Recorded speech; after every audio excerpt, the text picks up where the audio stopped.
Hello students, in today's lecture we will discuss one of the small arteries. There are a large variety of small arteries. In today's lecture we'll discuss one of the smallest of these arteries. Before we do, let's bring back our large artery and our medium artery. As before, we will use the medium artery as a template for our small artery.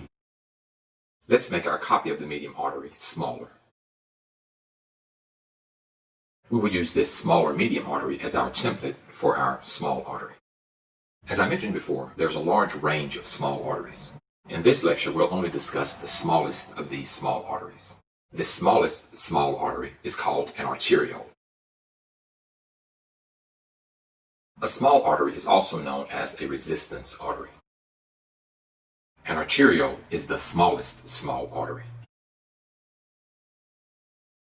Let's now describe the features of an arteriole. There are two layers found in the medium artery that are not found in the arteriole.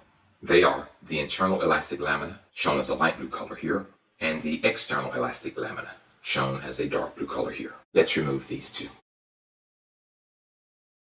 And what remains are all the layers of the arteriole, and nothing else needs to be done. Let's label these layers. Let's name them first. The inner layer is the endothelium. The second layer is the basement membrane. These two layers make up the tunica intima. The third layer is the tunica media, and the outermost layer is the tunica externa. Now let's label these layers.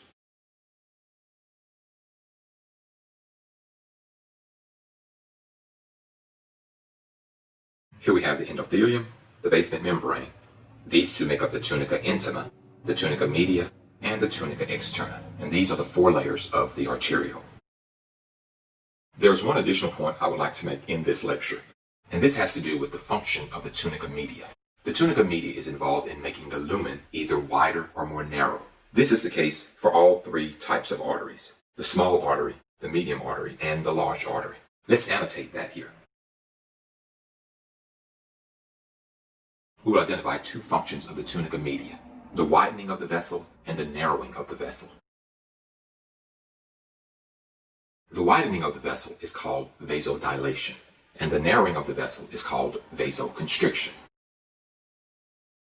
The term which describes both vasodilation and vasoconstriction, the movement of the vessel, is called vasomotion.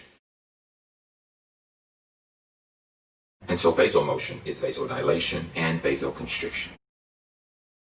And so that concludes this lecture on the arteriole, the smallest of the small arteries. I hope that you've learned a lot.